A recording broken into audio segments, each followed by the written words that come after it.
Well, I'm Tamara Hassan from Islamic Studies at the College of William and Mary, and I would like to join others in thanking Georgetown University and President DeGioia for his support for this program, and especially thank the Walid Center for Muslim Christian Understanding for organizing this very important event.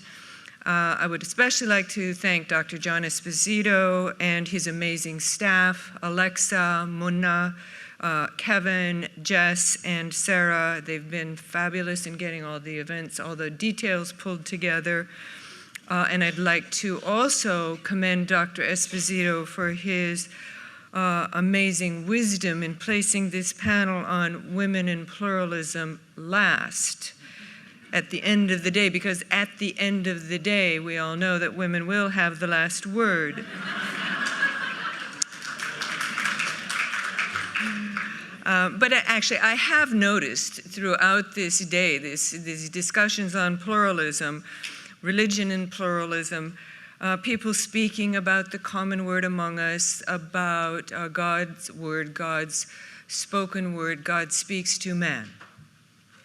God keeps speaking to man, which is lovely, but, and I know we're all supposed to understand, oh, well, he means women too. The point is, we use terms like that, man, without realizing often how very divisive the actual terms are that we use. I think in the panels today, we've seen that we've been trending toward the need to transcend divisive terminology and even divisive categories that may actually impose distinctions where no real distinctions exist. I think really that's what we're trying to move toward, such as distinctions between religions. We're trying to recognize that some of the distinctions that we think are so profound really are more verbal than anything else. Distinctions between genders, between men and women and other genders. There are more than just two. Distinctions between religious and political. There may not be real distinctions between what is religious and what is political, especially if we're talking about values. Values are values, whether one comes about articulating them in political or religious terms. So the point is that I think what we're going to see is that there are distinctions among human beings, distinctions in values, but they're not necessarily predicated on distinctions, for example, between religious communities in this context. Today, what we're going to see in our panel on gender issues and their influence on interfaith relations is just that, I think. We have three speakers who will provide very different ideas about gender issues, even within a single tradition, within the tradition, religious tradition of Islam, and across traditions as well. I will begin by introducing all three speakers. We'll have them come up in that order, and then I'll make a few comments, as we've seen is the pattern today, and then take your questions. Our first speaker will be Kathleen Moore, Professor of Religious Studies at University of California, Santa Barbara, specialist on Islam in America and law and religion. She will speak today on views of Muslim women scholar activists in North America. She will be followed by Dr. Merve Kavakci Islam, a former Turkish parliamentarian who, as such, whose life was profoundly shaped by the hijab ban in Turkey. Dr. Kavakci Islam is now a lecturer on international relations at George Washington University and at Howard University. She will speak today on obstacles to civil liberties within Islam, with emphasis on the diverse approaches of secularists and Islamists. And finally, Dr. Margot Badran, who is a senior fellow at the Al-Walid Center for Muslim Christian Understanding and a senior scholar at Woodrow Wilson International Center for Scholars. Dr. Badran is an historian and gender studies specialist and will speak today on how patriarchal constructions can influence practices that result in division both within and across religious communities. So let me now introduce Dr. Kathleen Moore.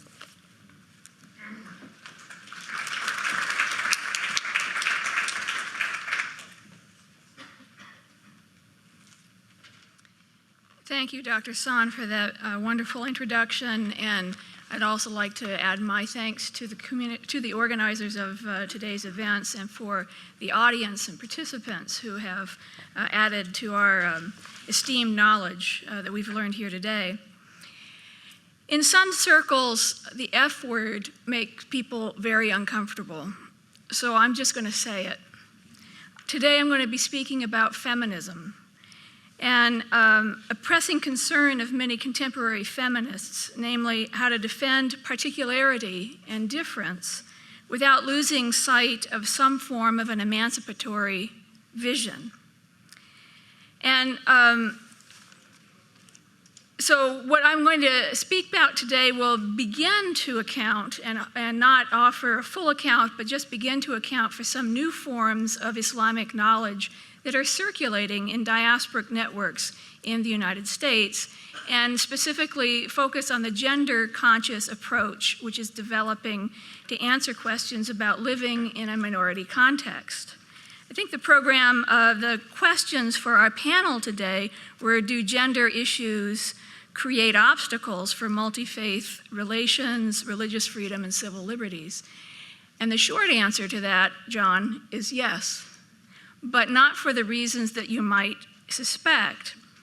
So what I want to talk about today is about the acceptance of female authority in mosques and Muslim organizations and Islamic schools across America and worldwide, but specifically because I focus on Muslim and American legality, I'm going to be speaking about the United States. And the acceptance of this female authority is a significant change from much historical practice, and may be signaling that there is a mainstream acknowledgement of women's participation in many places where it has gone unrecognized or has been marginalized previously. This is sort of a shameless plug, but it's also a pointless plug because it's of an event that happened last month. But last month at UCSB, we had a conference in Islamic studies on reconstituting female authority, women's participation in the transmission and production of Islamic knowledge, at which a number of new scholars presented fascinating papers that recounted, uncovered a lot of the historical record of women participating in the interpretation of jurisprudence and theology. And a lot of the results of that conference, the takeaway was that we're no longer talking about the technicalities of wearing the hijab or whether Islam liberated women because it ended female infanticide or things like that. The papers that were presented were much more complex, and the dialogue has taken a deeper turn, and it has come time to discuss the emergence of female authority in realms of theological, intellectual, and political thought and practice, as well as the limitations put upon female authority and on female free expression and freedom. The need for a gender-conscious approach became apparent not recently. It became apparent actually over the last 3 decades as the global discourses about human rights and religious ideologies have polarized around questions of equality and freedom for religion, many of the points that have been made here today. So this all points to this question that I like to ask of the material. What does it mean to theorize diasporic religion through an explicitly feminist frame? When Gisela Webb published her edited volume called Windows of Faith, Muslim Women Scholar Activists in North America, little more than a decade ago, she could reasonably claim that little scholarly attention had been paid to contemporary Muslim women's work in non-Muslim majority countries like the United States. And patterns of religious, legal, and exegetal interpretation were seriously under-theorized. The category of woman and the category of religion both were burgeoning categories in analytical thinking, in scholarly investigation, but it was often tacitly assumed that advancements in thinking about women's rights, Muslim women's rights and freedoms, would not come from the diaspora. However, the last decade has proven that supposition to be wrong, because the last decade has seen a rapid increase in research and activism around diasporic Muslim women's activities and agency theorized through practice and methods of Islamic interpretation. And this began really with ethnographic work that studied the practices and viewpoints of first-generation Muslim women, whether they were converts or immigrants to the United States. In other words, those who were directly involved in creating new lives and in adapting to significant change by forming new identities. More recently, this scholarship on Muslim women in North America, though, has taken a critical turn and has separated the normative and confessional concerns from analytical categories by demonstrating the various ways in which female authority is currently being constituted and challenged, and the productive tensions that lie between embodying patriarchy and subverting it. This work brings a rich perspective to the literature, focusing on Muslim women not merely as transmitters, but also as producers of Islamic knowledge. And some of the authors of this work, Muslim scholar activists themselves, argue that the Quran and/or Islamic fiqh can both liberate and empower women. Now, obvious names are the pioneers in this field of Rifat Hassan and Aziz al-Hibri and Amina Wadud, and there's a new generation now of Kechia Ali and so on. There are many that I hesitate to try to list them all because I will forget some. But what these scholars have in common, Julianne Hammer tells us, is that they almost all have had American secular educational degrees. They've been exposed to and are in complex negotiation with secular feminist theories and groups. And they embarked on their exegetal projects with the intention of challenging and changing existing interpretations. So for instance, in 2006, Muslim feminist scholar Amina Wadud formulated what she calls a hermeneutics of equality in order to interrogate Quranic and other scriptural sources to uncover some progressive egalitarian values and principles for women who find themselves in diasporic conditions. Wadud claimed her own authority to make these interpretations contextually from her lived experience, asserting that women and men were created on the same ontological level. And then stemming from Wadud's work, along with that of Kechia Ali and Ziba Mir Husseini and Nimat Barzanji and Julianne Hammer herself and Laurie Silver and others, the equality projects that emerged around hermeneutics and gender in Islamic legal thought are constructed and contested in dialogue with both secularity and patriarchy. The epistemological grounds of these studies, of this theorizing by women and about women are highly creative, yet nonetheless they try to remain true to certain inherited methodological grounds, certain inherited methodological traditions, tools of fiqh and so on, and prohibitions of Islamic thought, which necessarily locates their findings, their hermeneutical projects and their justice projects within the very regulating discourse that they are attempting to critique or even to alter. So the bind that is evident is how certain Muslim women activists and theorists attempt to transcend the limits of that polarity between the freedom of self and the conventions of community tradition, and is seen in how they organize their lives around their understandings of certain texts. Pick those texts of Islam, whether it be the Quran, the Hadith, the Sunnah, the fiqh, or other political writings and legal writings that Muslims have produced, how they organize themselves around their understandings of these scriptural texts, these textual authorities, and how these texts are being grasped locally, even when they have significant transnational ties.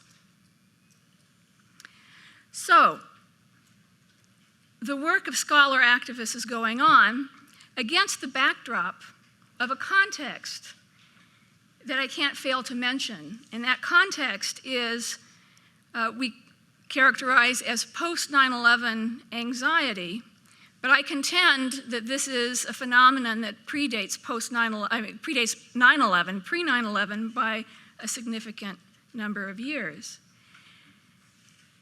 What we see are women's stories which tap into a rich intellectual resource of Islamic tradition, and we find that religion is being used to support emancipatory projects. The argument being made that these emancipatory projects and Islam are not necessarily antithetical to feminist ideals of dismantling patriarchy. The context is deeply influenced by an anxiety about Islam in a context where Islam is said by its detractors to be a political ideology and not a religion. Now, the significant turn in that assertion that it is a political ideology, we find in campaigns to stop the construction of mosques, like the Murfreesboro Mosque in Tennessee, or in the large number of ban the Sharia legislation and campaign across America, that in these campaigns there is a serious implication, there's serious implications for freedom and protection, because as a political ideology, if it's not a religion, it's a political ideology, then Islam would not deserve constitutional protection or form the basis for employment discrimination lawsuits. So it's in this atmosphere that work on hermeneutics of equality goes on, and how is it that these activists and theorists are producing new forms of Islamic knowledge or feminist ideas? How are they engaging in their own emancipation from structures of disadvantage and privilege that are found in America? How is it that women, using their increased creativity in the diaspora, mediate Islam in a vernacular that is intelligible across faiths and influence conversations about equality? These are questions that I find to be far-reaching in their implications regarding the question of interfaith dialogue and regarding the entrenched polarity between secularism and religious ideologies and the expression of the self. Because when we look at the specifics of interpretive activity in this context, the first thing that we can see is that it isn't all about religion. Rather, religion is best understood as a variable in concert with many other variables, and the interaction of multiple systems of oppression and privilege is what positions people and prescribes their freedom. So, Muslim women both incorporate and reflect such coordinates as race and religion and generation and gender and ethnicity and class and national origins and sexual orientation and so on, as well as their religion. And the sooner we can recognize that, the better we will be able to see the deeper structures that are at work and the multiple axes underpinning women's unequal access to power. That said, take that in view of the United States. Okay, thanks. In the 2 minutes that I have left, I want to mention that we need to incorporate religion into a legal feminist framework, an intervention which is particularly relevant to contemporary American culture when there is greater tolerance for the airing of open hostility toward Muslims, which undoubtedly has affected the experience of living in the United States for many Muslim women and men. Women face unique forms of discrimination because they're at the intersection of their religion, their race, their generation, their gender, because in the post-9/11 atmosphere of anxiety, the Muslim woman has been racialized in a very specific way in terms of what it means to be Muslim and woman, and has limited the freedom to find things like employment, or to secure personal safety in the public sphere. And the issue of wearing the headscarf in the workplace, as well as the question of protection of personal safety, these are real issues. And they have been underrepresented in our courts as a freedom issue until very recently with the Equal Employment Opportunity Commission and CARE working together in employment discrimination cases against Abercrombie and Fitch, against Disneyland and others. And so I would just conclude my remarks by saying that while being careful not to over-Islamize the subject, the incorporation of religion into a legal feminist framework is very important for realizing the complete picture of what a hermeneutics of equality might look like. Thank you.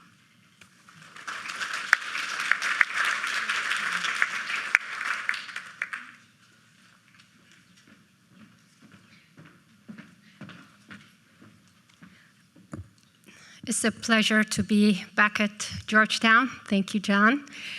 This morning I was keeping my fingers crossed. The weather is nice. Now we're set to go. Mona, thank you for putting this together, putting up with some of our scheduling difficulties and so forth.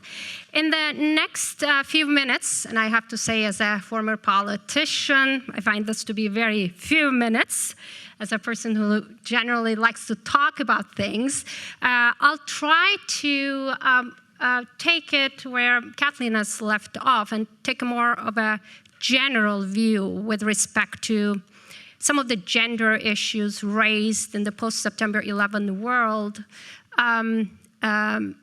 vis-a-vis Islam. Yes, the attacks have changed our lives, maybe forever. As a general statement, we can suggest that we realize that there was an existence of another world out there across the ocean. Here, we must also recognize the sincerity of American people. Once we realize that there's a world beyond the ocean, and there are some very angry people, frustrated people for some reason, it was very immediate for Americans to roll up the sleeves and start doing the work. Admittal of ignorance, for one thing, and then starting to work to learn about Islam and Muslims. 101 course included Islam not equal to Muslims. And then, of course, we looked into the sectarian divides and so forth. People like myself who teach on issues of IR vis-a-vis Islam had many classes to teach, and I was not, and I'm not alone in this, I know. So there's an effort to learn about Islam.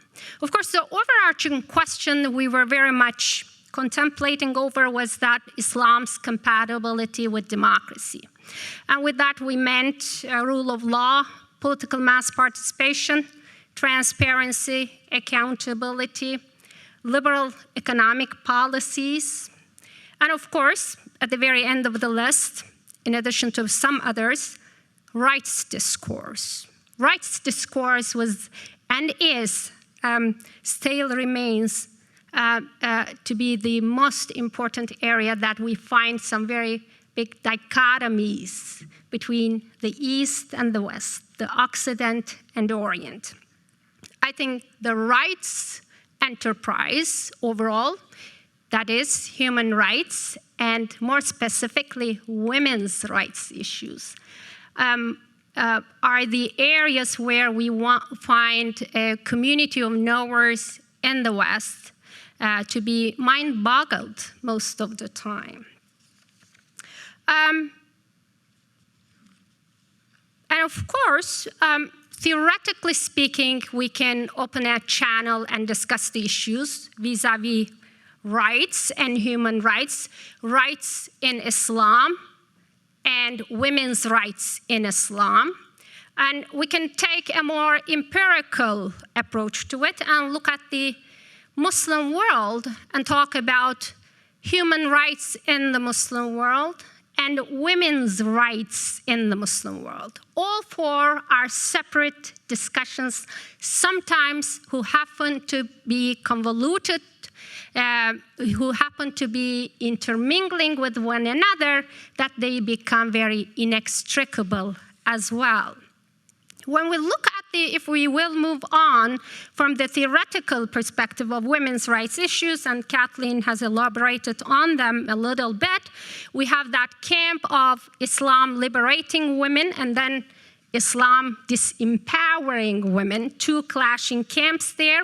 The one that goes with the liberation argument talks about the female infanticide and looks at the women of the 7th century, wives of the prophets as liberated and emancipated women, where you have this romanticization of the Muslim history very much.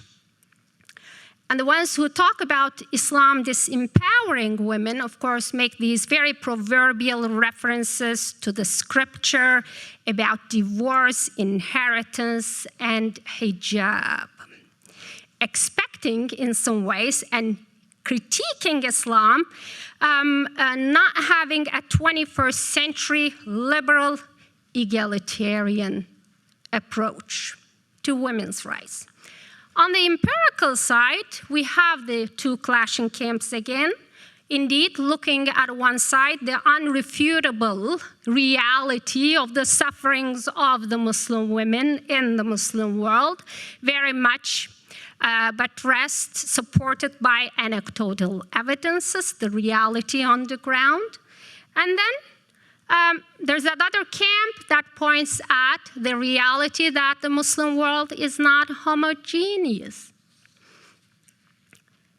You look at, for instance, the Turkish Republic, my own home country, which is a country that is taken as a role model in the Muslim world. I clearly very much remember, right after the September 11 attacks, many of the pundits up on the Hill pointed at Turkey, from Senator Lieberman to Condoleezza Rice to Colin Powell, as this role model Muslim country, seemingly with an egalitarian society, with women's rights fulfilled. And that mere role modelness rendering was related to Turkey's commitment to secularization, was very interesting. I find it to be interesting because I will name it as a Western illusion. And this is not just specific to the Turkish Republic. This is a country, case in point, that ranks 124th among 135 countries in Gender Gap Report of 2012, a country where political representation of women is a mere 8.8, and women in labor force are 23.1% in comparison the world average of 49.1%, or EU average of 58.6%, a country that is trying to become an EU member. So it is about Western illusion with a specific reference to commitment to secularization. Turkey is not alone. We've seen that in Tunisia. We've seen that in Egypt, in Algeria, in general terms, not just about women's issues, that we create these countries and look at them as somewhat, in some issues with respect to women's issues, in some cases as a general impeccable democracies. As late as 2003, I recall President George Bush of United States of America very much hailing and praising Bin Ali of Tunisia as a modernizer of his country. The impetus behind the Western illusion, again, is secularization. The interesting thing is that this is one last item that is thrown into the list of democratization, in addition to rule of law, transparency, accountability, mass political participation, and so forth, as a sine qua non, as a requirement from the Muslim world to fulfill. So the democratic package, in our eyes, has various elements, but we throw in secularization when we want the Muslim world to democratize themselves. Then why are we so obsessed with secularization? We probably don't know better. What we know is the experience that shaped our societies in the West, in this case. That is, the secularization of the Christian world and the Jewish world, if you will, the Jewish tradition.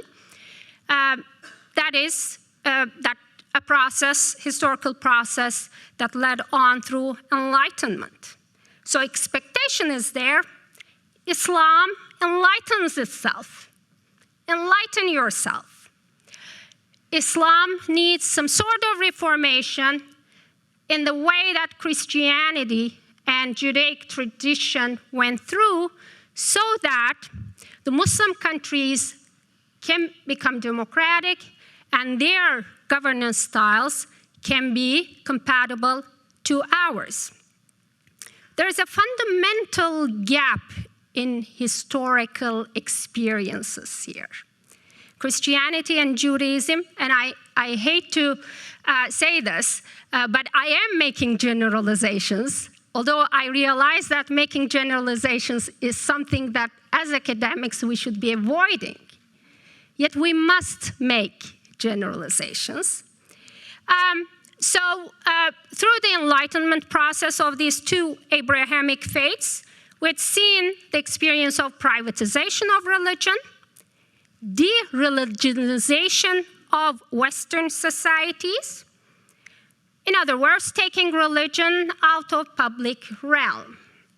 On the other hand, we have Islam, which takes very much pride in the fact that it has remained the same as it was and as it is, and therefore it takes pride in its authenticity, the fact that it has not been enlightened, if you will.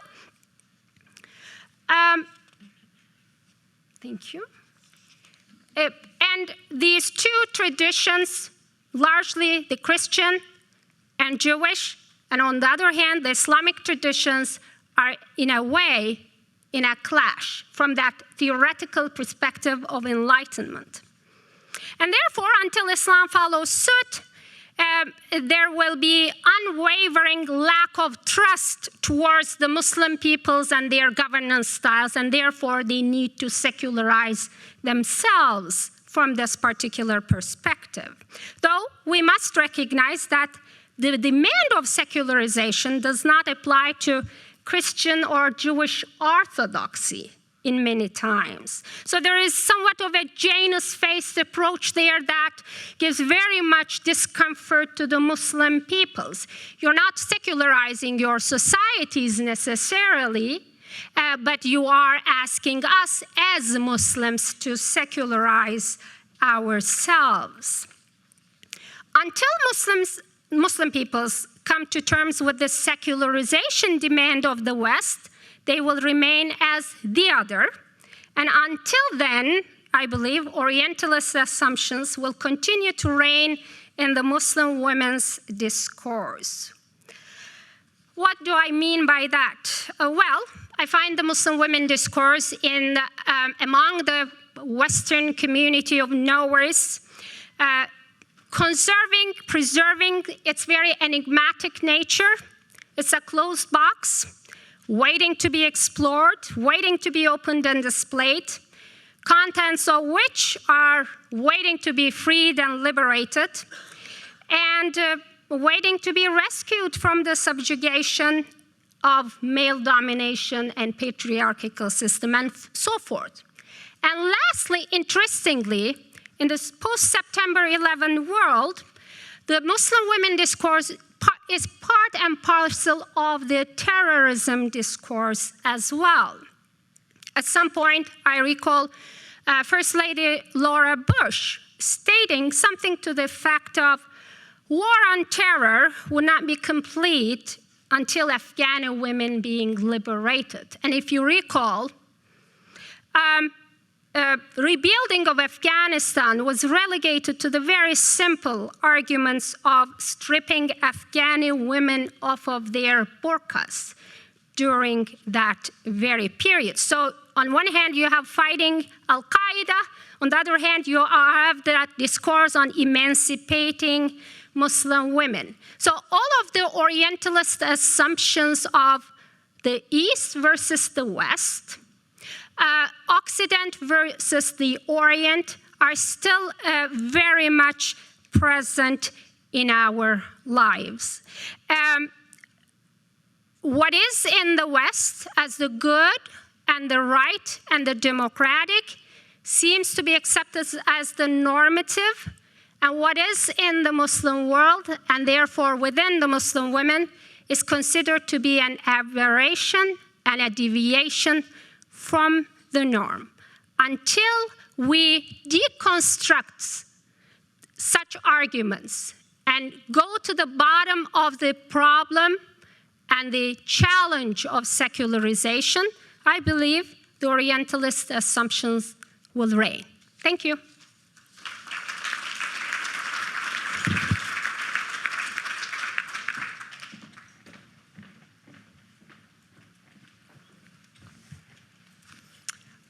Thank you, first of all, to John for inviting me, and for the El Walid Center for making arrangements and rearrangements to get me here from Egypt, and for organizing this conference. And again, I'd like to repeat what Kathleen said, to thank everybody who's been part of this discussion.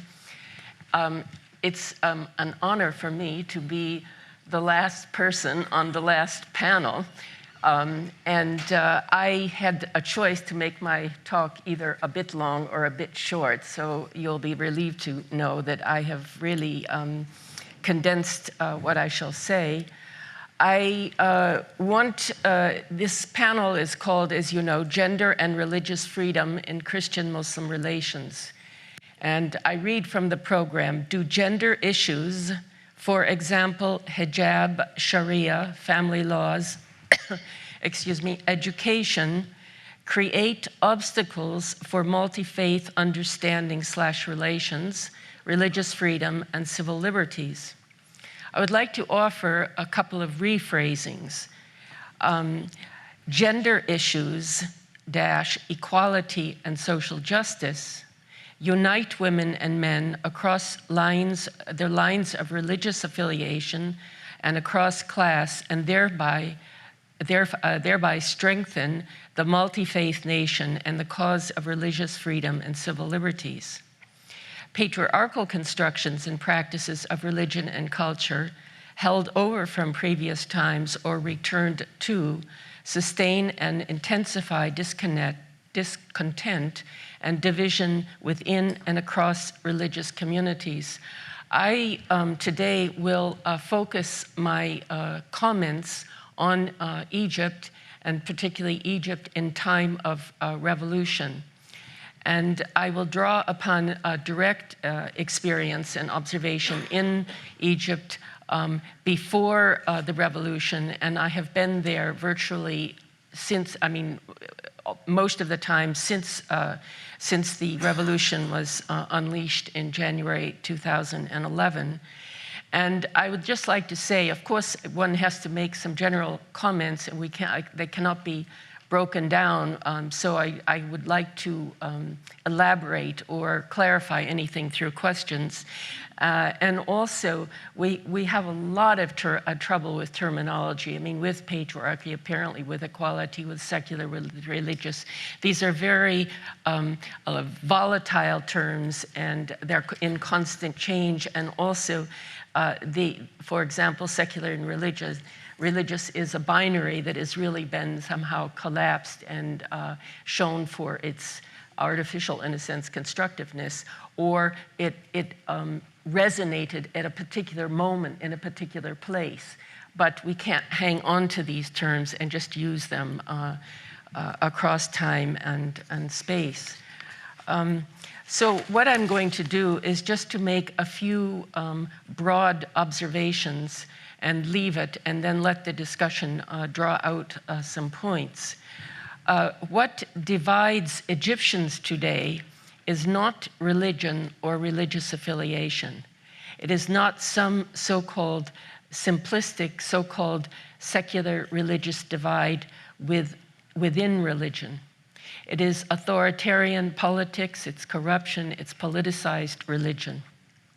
Number two, the most vulnerable groups in Egypt and the most symbolically charged are women and Christians. Those who want to disrupt national unity and destabilize civil society find easy targets in women and Christians.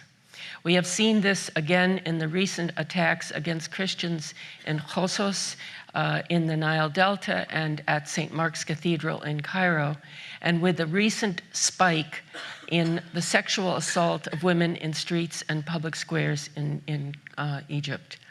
These latest attacks against Christians and women occur at a moment of escalating disillusionment with the Islamist-led government and with growing unease with Islamists in general across all social classes. It's much more complex than this, but I want to throw out things that we can focus on. There is not some general sectarian problem or Christian Muslim animosity or something. These incidents are really politically motivated for the most part, which isn't to say, of course, there aren't some ill feelings. And the same with women. I mean, the women in public space now is a problem for certain people, and this is partly politically motivated too, or to a great extent. Another point, the third point, is what unites people in Egypt are their common concerns for social and economic justice, for human equality, and for human dignity. The more they are threatened in these days of ongoing revolution, the more the bonds of people of different faiths and classes are strengthened. With gender, it is more complicated as patriarchal attitudes persist in all societal nooks and crannies. But clearly, the sexual attacks against women are uniting large swaths of women across the lines of religion and class. So these problems are actually creating the effect of bringing people together. I should just give a simple definition of patriarchy as a social system privileging males over females, the old over the young, certain ethnicities over others, certain races over others, certain classes over others, and a hierarchical grid of power and control, which is inimical to social cohesion and to the principles of human equality and social justice. So we cannot, the revolution in Egypt, of course, which is ongoing, and which is not just simply a political revolution, but it involves social and cultural transformation, is very much impeded, in my point of view and in the point of view of many, by the persistence of patriarchy. Patriarchy is not an egalitarian system, and the rule of the old over the young and the men over the women. We see who was out in the streets in the early days of the revolution, instigating the open rebellions, were women and were youth. Of course, there were others as well. So together they have been opposing this type of control. Now, I started to use the term patriarchal extremism, and I published an article recently in Ahram Online about this, because it was just getting to be what I call extreme. It's manifesting itself in Egypt and elsewhere in attempts to roll back gender gains of the past years. This I call divisive enemy number one, which lurks in both so-called secular and religious guises. And patriarchal extremism involves imposing excessive atavistic controls upon women through social and legal means, by one, eradicating laws that gave women certain rights and protections, including calling for the elimination of the Minimum Marriage Age Act, which was introduced first in 1923 in the aftermath of the quasi-independence and the revolution of 1919-1922 period. We're speaking Egypt, of course. Number two, eliminating laws introduced early this century, according women the ability to initiate the dissolution of a marriage by recourse to khula, and the law allowing women to travel abroad without their husband's consent. These laws and others are being called. There is a call for the elimination of these laws, the abrogation of these laws, and these are evident. This is examples of what I call patriarchal extremism. It involves condoning or actively encouraging public pressure on women to dress in a certain way, to withdraw from public space, and the like, as well as tolerating or promoting physical and sexual attacks on women as a means to keep them under control. Unveiled women, who include Muslims who do not wear the hijab or niqab, and Christian women are special but not sole targets of abuse, as covered women get their full share.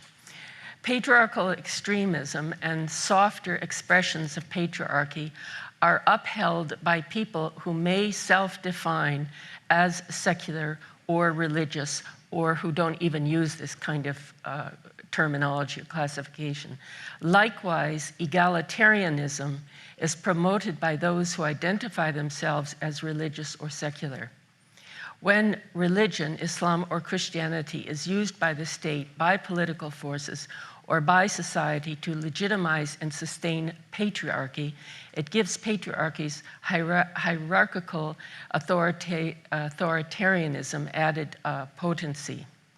There is tension and polarization in Egypt today between patriarchalists and egalitarianists. The tension is found within Islam and Christianity and exacerbates tensions between religious groups. But the revolution in Egypt has also made those who favor equality and justice, particularly women and youth, more determined than ever not to let the forces of domination and control flourish with impunity as they have previously, and not to let Islam be made to do patriarchy's work as before. Now, I have drawn these observations to a great extent from moving around a lot. I'm working on a book on women and gender in the revolution, ongoing revolution, particularly involving cultural and social changes, political as well. And I'm moving with lots of the young revolutionaries. And I find that these categories that they have inherited or that have been imposed or whatever just are meaningless. And that these people, most of them don't even describe themselves as religious or secular.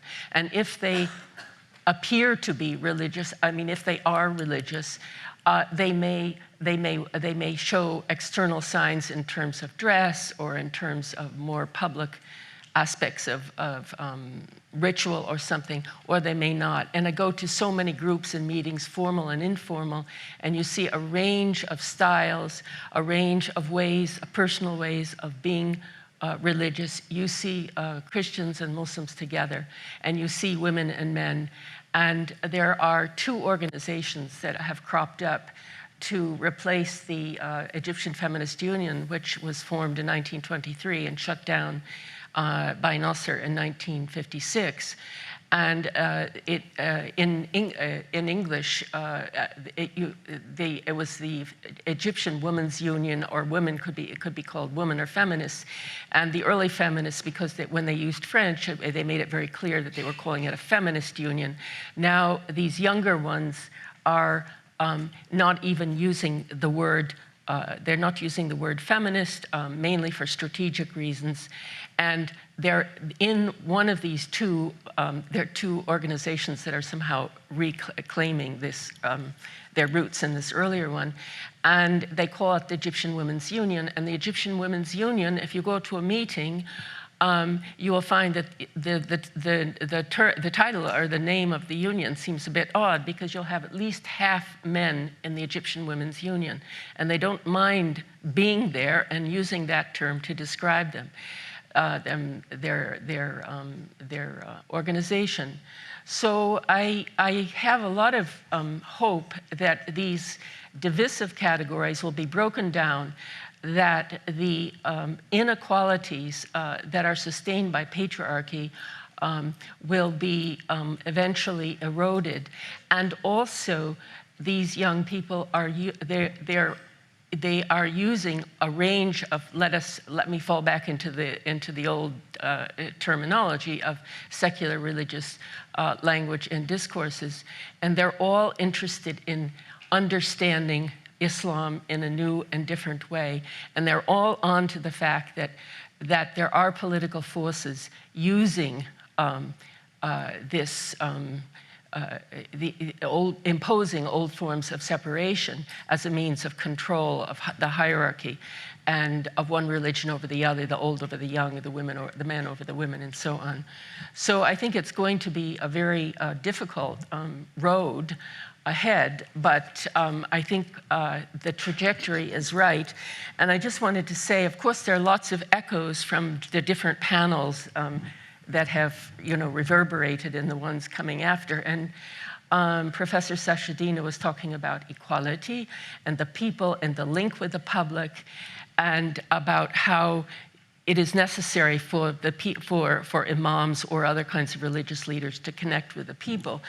The people are also, developing, understanding religion for themselves, and they are trying to speak to those people who tell them how to understand religion. So there's a lot of movement among these groups to formulate for themselves and to speak back to those folks. And it's not a tight division of secular, religious, political, social, cultural. It's all somehow mixed together. And also this question of Muslims and Christians being at each other's necks, I don't see it at all in these groups and meetings. So I think that we have to be wary of a lot of mischief